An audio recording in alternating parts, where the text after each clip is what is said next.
Hello students, एक बार फिर से मैं आपका स्वागत मेरे यूट्यूब चैनल बेसिक क्लास में करती हूँ। आज हम क्लास 9th का साइंस 2 में चैप्टर नंबर 9 जो कि पर्यावरण व्यवस्थापन कंटिन्यू है हमारा। आज हम इसमें लेक्चर नंबर 6 पढ़ने वाले हैं। लेक्चर नंबर 5 में हमने क्या पढ़ा था? लेक्चर नंबर 5 में हमने ये वर्गीकरण कचरा का पढ़ा था। आई होप आपने पूरा वीडियो देखा होगा। अगर आप नए हैं तो चैनल को ज़रूर सब्सक्राइब कीजिए। डिस्क्रिप्शन बॉक्स में जाकर मेरा फेसबुक पेज फॉलो कीजिए, इंस्टाग्राम फॉलो कीजिए। तो आज हमारा जो टॉपिक है वो है विघटनशील और अविघटनशील कचरा, मतलब कि biodegradable waste and non biodegradable waste. Waste मतलब जो विघटित हो जाता है, मतलब जो सड़ गल के खाद बन जाता है, उसको विघटनशील बोलते हैं। और अविघटनशील मतलब जो नहीं सड़ता है जल्दी, जो सड़ता गलता नहीं, उसको अविघटनशील बोलते हैं।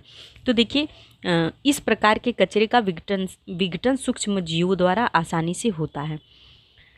सूक्ष्म जीव मतलब माइक्रो ऑर्गेनिज्म जो होते हैं, जैसे बैक्टीरिया हो गया, फंगस हो गया, ये सब चीज़ें इसको क्या करती हैं? नष्ट कर देती हैं। जैसे कि रसोई घर का कचरा, जैसे हम पालक तोड़ते हैं, धनिया साफ़ करते हैं, या फिर हमारा बचा हुआ जो खाना खराब हो जाता है उसको जब हम फेंक देते हैं तो आप देखेंगे कि 10-15 दिन बाद वो वहाँ पे सड़ गल के मिट्टी में मिल जाता है। खराब भोजन, फल, सब्जियाँ, मिट्टी, राख, गोबर को भी आपने देखा होगा गांव में।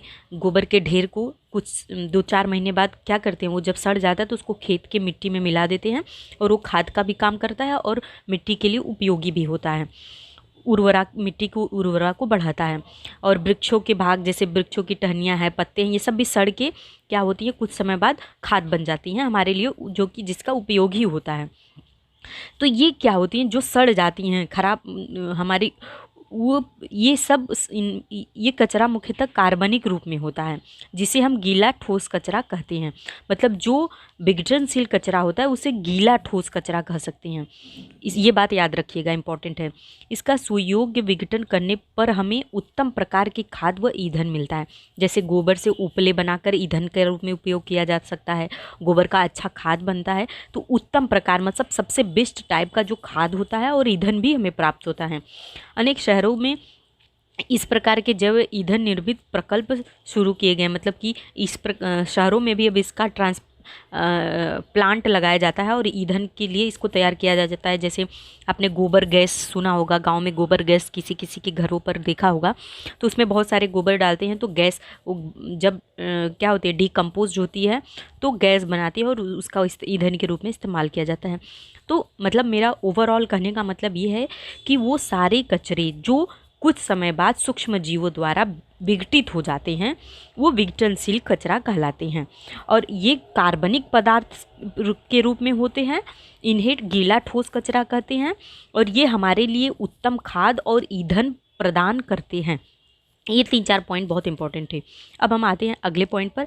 अगला है अविघटनशील कचरा, नॉन बायोडिग्रेडेबल वेस्ट। देखिए, इस प्रकार के कचरे का आसानी से विघटन नहीं होता, मतलब वही है सिंपल, जस्ट टू विघटनशील कचरे का अपोजिट। ये जल्दी से सड़ते गलते नहीं हैं, क्योंकि इसमें जो विघटन होता है वो दीर्घ काल लगता है, मतलब बहुत लंबा समय लगता है। इनका विविध यंत्रों का उपयोग करना पड़ता है, जैसे कि प्लास्टिक हो गया, धातु हो गए मतलब मेटल्स हो गए, इन जैसे पदार्थों का समावेश होता है। इस प्रकार के कचरे को सूखा ठोस कचरा कहते हैं।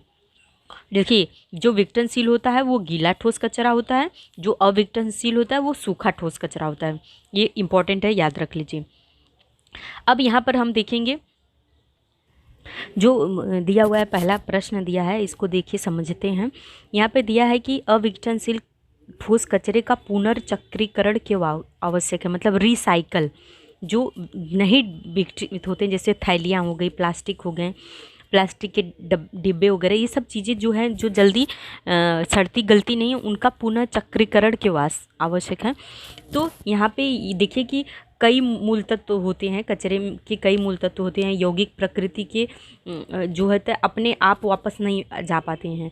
तो इन पदार्थों को प्रकृति में जो अपघटन नहीं होता, ये सड़ नहीं पाते सकते के कारण ये पदार्थ एक जगह जमा होते हैं, मतलब नहीं सड़ पाते हैं। तब यदि हम इनका पुनर्चक्रीकरण किया, इनका जब रिसाइकिल करेंगे तो उससे हमें क्या होगा, फिर से मूल्यवान वस्तुएं या धातुएं फिर से प्राप्त कर ले सकती हैं। और इस प्रकार पुनर्चक्रीकरण के कारण प्रकृति के संसाधन जो होते हैं, प्रकृति में जो भी चीज़ें हैं, जैसे धातुएं हैं, आप लोहे की कोई वस्तु बना रहे हैं तो उसके जो छोटे छोटे टुकड़े बचे हैं उसको क्या करेंगे, फिर से यूज़ गलाकर फिर से यूज़ कर सकते हैं, क्योंकि धातु लोहा तो जल्दी सड़ेगा नहीं। तो यही है कि हम प्रकृति के संसाधनों को ख़त्म नहीं करेंगे, उसकी क्षति नहीं करेंगे। और अपघटनशील ठोस कचरे का पुनर्चक्रीकरण इसलिए किया जाना चाहिए क्योंकि वो बार बार यूज़ होगा और वो प्रकृति के संसाधनों को नष्ट भी नहीं होने देगा। ठीक है।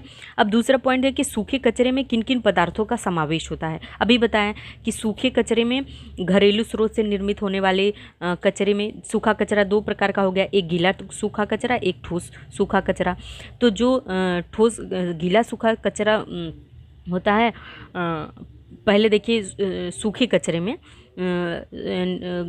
ठोस कचरे में कागज़, प्लास्टिक, आवरण, डिब्बा, खाली बोतल, कैंस, खराब हुई सेल, टूटे हुए खिलौने, ये सारी चीज़ें इलेक्ट्रॉनिक्स के सामान होते हैं। कारखानों से निकले हुए सूखे कचरे और विषैले पदार्थ यौगिक जैसे राख, रंग, कलर्स जो होते हैं, ये सारे पदार्थ क्या होते हैं सूखे कचरे में।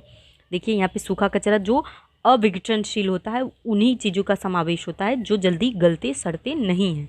तो ये सारी चीज़ें सूखे कचरे की कैटेगरी में आते हैं। अब यहाँ पर देखिए क्या दिया हुआ है कि अपने परिसर के विभिन्न अपशिष्ट पदार्थों की कचरा सूची बनाइए और ये तालिका को पूर्ण कीजिए। तो आप देख पा रहे हैं कि यहाँ पे क्या दिया हुआ है, जैसे प्लास्टिक की बोतल क्या है, ये विघटनशील पदार्थ नहीं है और ये अकार्बनिक पदार्थ है, इसका पुनर्निर्माण संभव है, इसका पुनरुपयोग भी संभव है और ये विषैला भी होता है। अगर इसको जलाएंगे तो इससे विषैली गैस निकलती है। यहाँ पे और भी कोई ऐसे पदार्थ कचरा की सूची, जैसे प्लास्टिक की बोतल, अब थैलियाँ लिख लीजिए, प्लास्टिक की थैलियाँ, या फिर ये सब चीज़ों को हम लिख लेंगे तो यहाँ पे इसको कंप्लीट कर लेंगे कि ये भी कार्बनिक नहीं है, ये अकार्बनिक है, इसका पुनर्निर्माण संभव किसकी, प्लास्टिक की थैलियाँ या खिलौने, प्लास्टिक के खिलौने। ठीक है।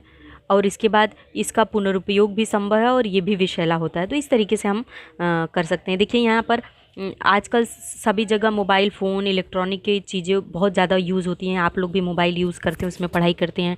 मोबाइल, चार्जर, एडॉप्टर, ये सारी चीज़ें हैं, USB, ये बहुत फेमस हैं ये। लेकिन आप जाकर देखेंगे कि आसपास की मोबाइल की दुकान पर ख़राब और फेंकने लायक मोबाइल का निपटारा कैसे करते हैं, और इसकी जानकारी आप अपने दुकानदार से पूछिए कि ख़राब मोबाइल को वो लोग कैसे रीयूज़ करते हैं, क्या होता है। तो ये सब चीज़ें आपको सर्वे करके लिखना है, समझना है। तो आई होप आपको डिग्रेडेबल और इनडिग्रेडेबल मतलब कि बायोडिग्रेडेबल और नॉन बायोडिग्रेडेबल चीज़ें समझ में आ गई हैं। नेक्स्ट वीडियो में हम पढ़ने वाले हैं कि ठोस कचरे के क्या क्या दुष्परिणाम होते हैं।